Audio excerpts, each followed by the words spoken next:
வணக்க மக்களே. நம்ம கார்த்திகதையில டிசம்பர் 5 என்ன நடக்க போகுது அப்படிங்கறத பத்தி தாங்க இந்த வீடியோல இப்ப நம்ம பார்க்க போறோம். இந்த வீடியோவுக்கு மறக்காம லைக் பண்ணிக்கோங்க. நீங்க லைக் பண்றதுதான் எங்களுக்கு அடுத்த வீடியோ போடுறதுக்கு ரொம்பவே இன்ட்ரெஸ்டிங்கா இருக்கும். சோ மறக்காம லைக் பண்ணிட்டு இந்த வீடியோவை பாருங்க. என்ன நடக்குது அப்படின்னு பாத்துக்கிட்டீங்கன்னா, நம்ம ஹீரோ வந்துட்டு ரொம்ப சோகமா வீட்டுக்கு வராரு. அவரை பார்த்ததும் பாட்டி நேரா ஹீரோ கிட்ட போயிட்டு, ஐயா பேராண்டி, எங்கயா ரேவதிய அழைக்க போன அந்த ஈஸ்வரி ரேவதிய உன் கூட அனுப்பலையா? ரேவதி உன்னோட பொண்டாட்டி, சட்டப்படி உன் கூட தாயா அவ இருக்கணும், என்னாச்சு அப்படின்னு சொல்லி கேட்க, அப்ப ஹீரோ சொல்றாரு, பாட்டி அத்தை வந்துட்டு கடுமையான கோவத்துல இருக்காங்க, என் கூட ரேவதிய அனுப்பவே முடியாது அப்படின்னு சொல்லிட்டாங்க. இத கேட்டதும் பாட்டி ஷாக் ஆகுறாங்க. அப்ப துர்கா சொல்றாங்க, பாட்டி சட்டப்படி ரேவதி இவர் கூட தான் இருக்கணும், ரேவதி வராமையா போயிட்டா? அப்ப ஹீரோ சொல்றாரு, ரேவதி என் கூட வரணும் அப்படின்னு ரொம்பவே பிடிவாதம் பண்ணா. ஆனா அத்தை கொஞ்சம் கூட ஒத்துக்கவே இல்ல. ரேவதி என் கூட வந்தா அவங்க தன்னைத்தானே காலி பண்ணிப்பேன் அப்படின்னு சொல்லி ரொம்பவே கோவத்தோட பேசினாங்க. வேற வழியே இல்லாம ரேவதிக்கு நம்பிக்கை கொடுத்துட்டு வந்திருக்கேன். கொஞ்ச நாள் இரு, நான் கண்டிப்பா உண்மை எல்லாத்தையுமே நிரூபிச்சு உன்னை கூட்டிட்டு போவேன் அப்படின்னு நான் ரேவதிக்கு வாக்கு கொடுத்துட்டு வந்திருக்கேன். இத கேட்டதும் பாட்டி சொல்றாங்க, பேராண்டி அவ ஏன் இப்படி பண்றா? அப்ப ஹீரோ சொல்றாரு, பாட்டி அது மட்டும் இல்ல, அத்தை வீட்டுக்குள்ள போயிட்டு என்னோட ட்ரெஸ் எல்லாத்தையும் வெளியில கொண்டாந்து போட்டு அத மொத்தமா வந்துட்டு காலி பண்ணிட்டாங்க. காலி பண்ணிட்டு இனிமே உனக்கும் இந்த குடும்பத்துக்கும் எந்த வித சம்மந்தமும் இல்ல. இனிமே இந்த வீட்டுக்குள்ள உனக்கு சம்மதமான பொருள் எதுவுமே இருக்க கூடாது அப்படின்னு சொல்லிட்டு என்னோட பொருள் எல்லாத்தையுமே வீட்டை விட்டு வெளியில தூக்கி வீசிட்டாங்க. இதை கேட்டதும் பாட்டி ரொம்ப அதிர்ச்சி ஆகுறாங்க. ஐயா என்னையா அவ இப்படி ராட்சசித்தனமா நடந்துக்கிறா? அவளுக்கு கோவம் இருக்கு அப்படின்னு தெரியும், ஆனா இந்த அளவுக்கு அவளுக்கு கோவம் இருக்கு அப்படின்னு எனக்கு கொஞ்சம் கூட தெரியலையா? ஏன் அவ இப்படி பண்றா? அப்ப துர்கா சொல்றாங்க, பாட்டி இது எல்லாத்துக்கும் காரணம் யாரு தெரியுமா? கண்டிப்பா சித்தியா தான் இருக்கணும். சித்தி தான் இந்த மாதிரி வேலையெல்லாம் பண்ணிக்கிட்டு இருக்காங்க. பாவம் அம்மா, சித்தியோட இன்ஃப்ளூயன்ஸ்னால இப்படி எல்லாம் பண்ணிக்கிட்டு இருக்காங்க. கொஞ்சம் கூட சித்தி இந்த வீடு நல்லா இருக்கணும் அப்படின்னு யோசிக்கவே மாட்டாங்க. அவங்கனாலதான் இவ்வளவு பிரச்சனையும் நடக்கிறது அப்படின்னு துர்கா சொல்றாங்க. அப்ப பாட்டி சொல்றாங்க, ஆமா உன் அம்மாக்காரிக்கு சுய புத்தி அப்படிங்கறது இல்லையா? என்னதான் அவ சொன்னாலும் கொஞ்சமாவது யோசிக்கிறது இல்லையா? ரேவதிக்கும் என் பேரனுக்கும் கல்யாணம் ஆகிடுச்சு. கல்யாணம் ஆகிட்டா அவங்க 2 பேரும் தானே சந்தோஷமா வாழணும். அதை விட்டுட்டு அவ இஷ்டத்துக்கு ரேவதிய இவன் கூட வாழக்கூடாது அப்படின்னு சொல்றதுக்கு அவளுக்கு என்ன உரிமை இருக்கு? நான் இப்பவே ஊர் பஞ்சாயத்தை கூட்டி ஒரு முடிவு கட்டுறேன். ஹீரோ பாட்டிய பார்த்து, பாட்டி அத்தை ஏற்கனவே பயங்கரமான கோவத்துல இருக்காங்க. நீங்க இப்போ அவசரப்பட்டு முடிவெடுத்தீங்க அப்படின்னா அத்தை கண்டிப்பா உங்களை வெறுக்கிறதுக்கு வாய்ப்புகள் இருக்கு. அதனால இப்படியெல்லாம் எதுவும் பண்ண வேண்டாம் பாட்டி, நான் பாத்துக்கிறேன் பாட்டி, எப்படியாவது குடும்பத்தை ஒண்ணு சேர்க்கிறேன். அதுக்கு பாட்டி சொல்றாங்க, இல்லையா பேராண்டி, நான் இப்படியே விட்டேன்னு வச்சுக்கேன், என் பேரனோட வாழ்க்கை என்ன ஆகுமோ தெரியல. அபிராமி என்ன நம்பிதான் உன்னை விட்டுட்டு போயிருக்கா, உன்னோட வாழ்க்கை நல்லா இருக்கும் அப்படின்னு. அதனால நான் கண்டிப்பா இதை செஞ்சுதான் ஆகுவேன். அவளுக்கு என் மேலதானே கோவம், அவ எதுக்கு என் பேர மேல அந்த கோவத்தை காட்டுறா? நானாவே காரணமாவே இருந்துட்டு போறேன் அந்த சிவகாமியோட இறப்புக்கு. அதுக்காக என் பேரனை தண்டனை கொடுக்கறதுக்கு அவளுக்கு என்ன அருகதை இருக்கு? அவளோட பொண்ண என் பேரன் கூட வாழ வச்சுதான் ஆகணும். நான் இப்பவே ஊர் பஞ்சாயத்தை கூட்டுறேன் அப்படின்னு பாட்டி சொல்றாங்க. இதை கேட்டதும் ஹீரோ ரொம்ப ஷாக் ஆகுறாரு. அப்போ துர்கா சொல்றாங்க, இங்க பாருங்க மாமா, நீங்க அமைதியா இருங்க. பாட்டி கண்டிப்பா பேசி ரேவதிய கூட்டிட்டு வருவாங்க. ரேவதிய பத்தி உங்களுக்கு தெரியாது. ரேவதி ரொம்பவே மனசு உடைஞ்சு போயிருவா. அவ ரொம்பவே இலகுன மனசு. உங்க மேல அந்த அளவுக்கு காதலோட இருந்தா தெரியுமா? அவளால கண்டிப்பா உங்களை பிரிஞ்சு இருக்க முடியாது. அவ தப்பான முடிவு எடுக்கிறதுக்கு கூட நிறையவே வாய்ப்புகள் இருக்கு. அதுக்குள்ளயும் பாட்டி போய் கூட்டிட்டு வந்துட்டா நல்லது. இது கேட்டதும் நம்ம ஹீரோ சொல்றாரு, இல்ல பாட்டி ஒரு நிமிஷம் நான் சொல்றதை கேளுங்களேன். பாட்டி சொல்றாங்க, பேராண்டி இந்த விஷயத்துல நீ என்ன கட்டாயப்படுத்தாதையா அப்படின்னு சொல்லிட்டு பாட்டி அந்த இடத்துல இருந்து போறாங்க. பாட்டி போனதும் ரொம்பவே ஷாக் ஆகுறாங்க நம்ம ஹீரோ. அப்ப துர்கா சொல்றாங்க, இங்க பாருங்க மாமா, பாட்டி கண்டிப்பா போயிட்டு கூட்டிட்டு வருவாங்க நம்ம ரேவதிய. நீங்க கவலைப்படாம தைரியமா இருங்க. இதை கேட்டதும் ஹீரோவும் சரி அப்படிங்கிறாரு. அப்புறமா பாட்டி வந்துட்டு நேரா ஊர் பஞ்சாயத்தை போய் கூப்பிடுறாங்க. அப்போ ஊர் தலைவர் கேக்குறாரு, சொல்லுங்க பரமேஸ்வரி அம்மா. அப்ப பரமேஸ்வரி சொல்றாங்க, இங்க பாருங்க, உங்க எல்லாருக்குமே தெரியும் இன்னைக்கு கோவில்ல என்ன நடந்துச்சு அப்படின்னு. என் பேரனோட பொண்டாட்டி ரேவதி, அவளை இந்த ஈஸ்வரி என் மேல உள்ள கோபத்துல என் பேரைக்கிட்ட எது பிரிச்சு கூட்டிட்டு போயிட்டான். அதெல்லாம் ரொம்பவே தப்பு. ஊர் பஞ்சாயத்துல இருக்கிற நீங்க தான் அந்த ஈஸ்வரி கிட்ட கேட்கணும். அப்ப அவங்க கேக்குறாங்க, அம்மா இது உங்களோட ஒரு தனிப்பட்ட சண்டைமா, இதுல ஊர் பஞ்சாயத்து எப்படிமா வர முடியும்? பரமேஸ்வரி சொல்றாங்க, இங்க பாருங்க, அந்த ஈஸ்வரிக்கு என் மேலதான் கோவமே தவிர்த்து என் பேர மேல கிடையாது. என் மேல உள்ள கோவத்துலதான் என் பேர மேல அந்த கோவத்தை காட்டுறா. நீங்க எல்லாரும் இப்ப வரப்போறீங்களா இல்லையா? இதை கேட்டதும் ஊர் தலைவர்களும், சரிங்கம்மா, இந்த ஊருக்காக நீங்க நிறையவே பண்ணி வச்சிருக்கீங்க, சோங்க நாங்க கண்டிப்பா வரோம். அந்த ஈஸ்வரி அம்மா கிட்ட ஏன் இப்படி பண்றீங்க அப்படிங்கறத கேக்குறோம். இதை கேட்டதும் பாட்டியும் சரி வாங்க அப்படின்னு சொல்லிட்டு எல்லாரையுமே கூட்டிக்கிட்டு நேரா ஈஸ்வரியோட வீட்டுக்கு கிளம்புறாங்க.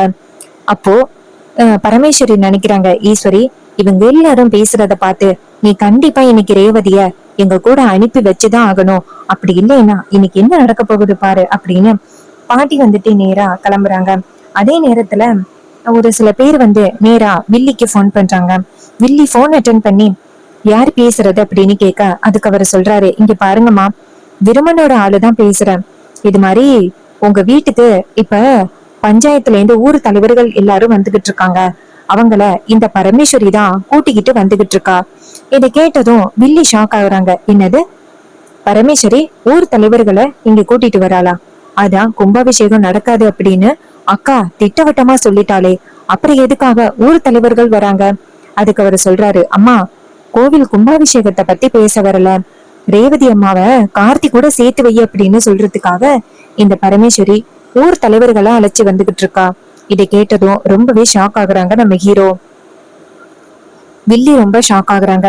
அப்போ வில்லி சொல்றாங்க, எவ்வளவு தைரியம் இருந்தா அந்த கிழவி இங்க ஆட்களை கூட்டிட்டு வருவா? அப்ப அவர் சொல்றாரு, இங்க பாருங்கம்மா, இன்னும் 5 நிமிஷத்துல அங்க ஆட்கள் வந்துருவாங்க. நீங்க என்ன பிளான் பண்ணணும் அப்படின்னு நினைக்கிறீங்களோ அதை சீக்கிரம் ரெடி பண்ணுங்க.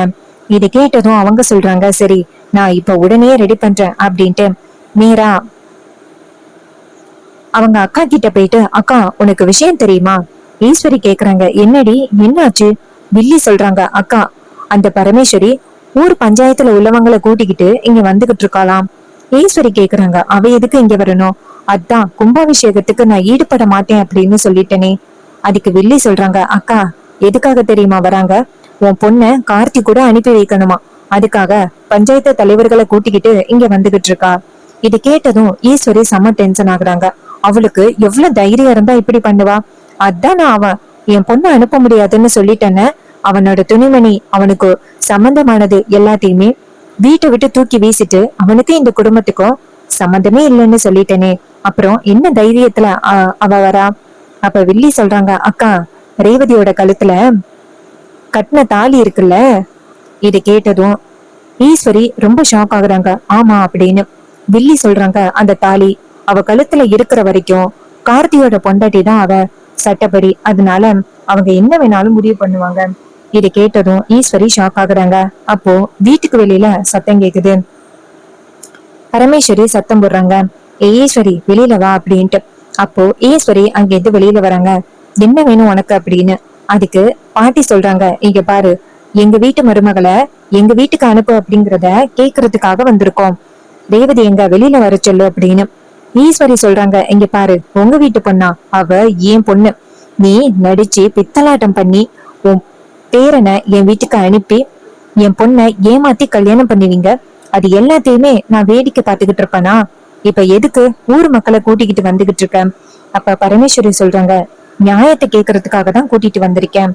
அப்போ ஊர் தலைவர்கள் ஈஸ்வரிய பார்த்து, இங்க பாருங்கம்மா, அவங்க 2 பேருக்கும் கல்யாணம் ஆகிருச்சு. அவங்க 2 பேருமே ஒருத்தர் ஒருத்தர் விரும்புறாங்க. அவங்க 2 பேரையுமே பிரிக்கிறது ரொம்ப தப்புமா. இதை கேட்டதும் ஈஸ்வரி சொல்றாங்க, இங்க பாருங்க, தேவையில்லாம பேசுற வேலை வச்சுக்காதீங்க. இது மாதிரி அவன் பொய் சொல்லி ஏமாத்தி இந்த வீட்டுக்குள்ள வந்திருக்கான். அத பத்தி நீங்க யாரும் கொஞ்சம் கூட யோசிச்சு பாக்குறது இல்ல. இங்க பாருங்க, அவன் என்னை ஏமாத்தி இருக்கான், என் பொண்ணையும் ஏமாத்தி இருக்கான்.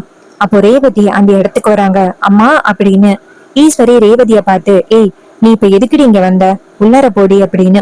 அப்ப ஊரு தலைவர்கள் நேரா ஈஸ்வரிய பார்த்து, இங்க பாருங்கம்மா, உங்க பொண்ணு ரேவதிக்கும் நம்ம கார்த்தி தம்பி கூட வாழ்றதுக்கு ரொம்ப விருப்பம் அப்படிங்கிறது நல்லாவே தெரியும். ஏமா நீங்க ஒத்துக்க மாட்டேங்கிறீங்க? அப்ப ஈஸ்வரி சொல்றாங்க, உங்க எல்லாருக்குமே தெரிஞ்ச விஷயம்தான். இன்னைக்கு இது மாதிரி என்னோட அம்மாவை இழந்து நிக்கிறதுக்கு யாரு காரணம் அப்படின்னு உங்க எல்லாருக்கும் தெரியும்ல. இந்த பரமேஸ்வரி சேதுபதி 2 பேருமே சேர்ந்து என் அம்மா மேல திருட்டு பட்டம் கட்டி எங்க அம்மாவையே காலி பண்ணிட்டாங்க.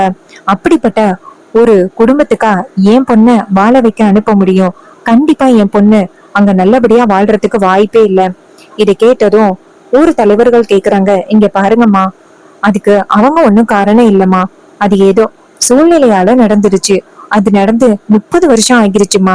எல்லாரும் மறந்தே போயிருப்பாங்க. நீங்க ஏமா அதையே யோசிக்கிறீங்க? ஈஸ்வரி சொல்றாங்க, இங்க பாருங்க, இறந்தது என்னோட அம்மா. அதனால எனக்கு தான் வருத்தம் இருக்கும். உங்க யாருக்கும் வருத்தம் இருக்கிறதுக்கு வாய்ப்பே கிடையாது. இங்க பாருங்க, என்ன ஆனாலும் பரவாயில்ல, இவ கூட என் பொண்ண நான் கண்டிப்பா அனுப்ப மாட்டேன். இதை கேட்டதும் ஊர் தலைவர்கள் சொல்றாங்க, ஈஸ்வரி அம்மா, ஏமா இப்படி கோவப்படுறீங்க? ஒரு நிமிஷம் நாங்க சொல்றத கேளுங்கம்மா. ஈஸ்வரி சொல்றாங்க, இங்க பாருங்க, இதுல என்னோட முடிவு ஒரே முடிவுதான். என் பொண்ண கண்டிப்பா அவன் கூட அனுப்ப மாட்டேன். அப்ப பரமேஸ்வரி சொல்றாங்க, பாத்தீங்களாயா எப்படி பேசுறா அப்படின்னு. ரேவதிக்கு என் பேரன் கூட வாழ்றதுக்கு விருப்பம். ஆனா இவளோட ஈகோனால அவ பொண்ண என் வீட்டுக்கு அனுப்ப மாட்டேங்கிறா. நீங்க தான் கேட்கணும் அப்படின்னு சொன்னதோட ஊர் தலைவர்கள் ஈஸ்வரிய பார்த்து, இங்க பாருங்கம்மா, ஒருவேளை நீங்க ரேவதிய இந்த அம்மா கூட அனுப்பி வைக்கல அப்படின்னா நாங்க சட்டப்படி முடிவெடுக்கிற மாதிரி இருக்கும். அப்ப வில்லி அந்த இடத்துக்கு வந்துட்டு, அக்கா பாத்தியாக்கா எப்படி மிரட்டுறது எல்லாரும்? உன் பொண்ண உன்கிட்ட இருந்து பிரிச்சுட்டு போறதுக்கு இந்த பரமேஸ்வரி எப்படியெல்லாம் நாடகம் போடுறா பாத்தியா? இதுதான்க்கா ஆரம்பத்துல இருந்தே அவளோட திட்டம். ஃபர்ஸ்ட் உன் பொண்ணு துர்காவை உன்கிட்ட இருந்து பிரிச்சு கூட்டிட்டு போனா, அடுத்தது ரேவதியையும் எப்படியாவது பிரிச்சு கூட்டிட்டு போகலாம் அப்படின்னு திட்டம் போடுறா. இங்க பாருக்கா, என்ன நடந்தாலும் சரி, நம்ம பொண்ண அவ கூட அனுப்பி வைக்கவே கூடாது. இங்க பாருங்க பெரிய தலைவர்களே, நீங்க என்ன சொன்னாலும் சரி, எங்க வீட்டு பொண்ண கண்டிப்பா அந்த கிழவி கூட அனுப்புறதுக்கு வாய்ப்பே கிடையாது. எங்க வீட்டு பொண்ணு எங்களோட தான் இருப்பா. இத கேட்டதும் பாட்டி சொல்றாங்க, ஏய், நான் உன்கிட்ட பேசல. ஈஸ்வரி ரேவதிய பெத்தவ ஈஸ்வரி, அவதான் சொல்லணும். நீ இடையில பேசுறதுக்கு உனக்கு ரைட்ஸ் கிடையாது. இது கேட்டதும் செம்ம கோவப்படுறாங்க ஈஸ்வரி. ஈஸ்வரி பரமேஸ்வரிய பார்த்து, இங்க பாரு, அவ என் தங்கச்சி, அவ பேசுறதுக்கு முழு உரிமை இருக்கு. அவளை பேசக்கூடாதுன்னு சொல்றதுக்கு உனக்கு எந்த வித ரைட்ஸும் இல்ல, ஞாபகத்துல வச்சுக்கோ அப்படின்னு சொன்னதும் பாட்டி சொல்றாங்க, இங்க பாரு ஈஸ்வரி, அவ உன் கூடயே இருந்து உனக்கு நிறைய துரோகத்தை பண்ணிக்கிட்டு இருக்கா. அத முதல்ல யோசிச்சு பாரு. அதுக்கு ஈஸ்வரி சொல்றாங்க, இங்க பாரு, என் தங்கச்சி எப்பவுமே எனக்கு எந்த விதத்திலையும் துரோகம் பண்ண மாட்டா. அவன் எனக்கு நல்லதுதான் பண்ணிக்கிட்டு இருக்கா. ஆரம்பத்துல இருந்தே உன் பேரன் தான் இந்த கார்த்தி அப்படின்னு சொல்லிக்கிட்டே இருந்தா. ஆனா நான் தான் நம்பாம இருந்தேன். இப்பதான் புரியுது அவ சொன்னது எல்லாமே உண்மை அப்படின்னு. நான் உன் பேச்சு கேட்டுக்கிட்டு எல்லாத்தையும் நம்பணும் பாரு, என்ன சொல்லணும் அப்படின்னு சொன்னதும் நம்ம பாட்டி வந்துட்டு ரொம்பவே ஷாக் ஆகுறாங்க. ஊர் தலைவர்கள் ஈஸ்வரிய பார்த்து, இங்க பாருங்கம்மா, கடைசியா உங்களோட முடிவு என்ன? ஈஸ்வரி சொல்றாங்க, என்னோட முடிவு என்ன? என் பொண்ண கண்டிப்பா இவ கூட அனுப்புறதுக்கு வாய்ப்பே இல்ல. அத பத்தி நீங்க யாரும் கற்பனை கூட பண்ணி பார்க்க வேண்டாம். இது கேட்டதும் பாட்டி ரொம்ப ஷாக் ஆகுறாங்க. இதுக்கு மேல இவகிட்ட எதுவும் பேச முடியாது போலயே. ஊர் தலைவர்கள் பரமேஸ்வரிய பார்த்து, அம்மா, எங்களை கூட்டிட்டு வந்து எப்படியாவது ரேவதியை கூட்டிட்டு போகலாம் அப்படின்னு ட்ரை பண்ணீங்க. ஆனா ஈஸ்வரி அம்மா எங்க பேச்சை கேக்குற மாதிரி தெரியல. சோ நீங்க வந்துட்டு சட்டப்படி என்ன முடிவு எடுக்கணுமோ எடுத்துக்கிடுங்க. இது கேட்டதும் பரமேஸ்வரியும், சரி ஓகே, சட்டப்படி என்ன முடிவு எடுக்கணுமோ அதை முடிவை எடுத்துக்கிறேன். இங்க பாரு ஈஸ்வரி, இப்படி ஒரு இக்கட்டான ஒரு முடிவை எடுக்க வச்சது நீதான், என் மேல எந்த தப்பும் இல்ல அப்படின்னு சொன்னதும் அந்த ஈஸ்வரி ரொம்ப கோவப்படுறாங்க. இங்க பாரு, சட்டமெல்லாம் எனக்கு தேவையே கிடையாது. நீ சொல்றதுக்கெல்லாம் என்னால பயப்படவும் முடியாது. என்ன பொறுத்த வரைக்கும் என் வீட்டு பொண்ணா உன் வீட்டுக்கு அனுப்ப மாட்டேன், அவ்வளவுதான். இந்த இடத்த விட்டு போ, அதான் உனக்கு நல்லது அப்படின்னு சொன்னதும் நம்ம பரமேஸ்வரி ஊர் தலைவர்களை பார்த்து, என்ன மன்னிச்சிருங்கய்யா, உங்களை இந்த இடத்துக்கு கூட்டிட்டு வந்து ரொம்ப அவமானப்படுத்திட்டேன். அப்ப அவங்க சொல்றாங்க, இங்க பாருங்கம்மா, குடும்பம் நல்லா இருக்கணும் அப்படிங்கறதுக்காக தானம்மா நீங்க இப்படி ஒரு முடிவெடுத்தீங்க. உங்க மேல எந்த தப்பும் நாங்க சொல்ல மாட்டோம் அப்படின்னு சொன்னதும் உடனே பாட்டியும் சரி அப்படின்னு சொல்றாங்க. அதுக்கப்புறம் எல்லாரும் அந்த இடத்துல போனதோட நம்ம பாட்டி வந்துட்டு சோகமா அந்த இடத்துல இருந்து போறாங்க.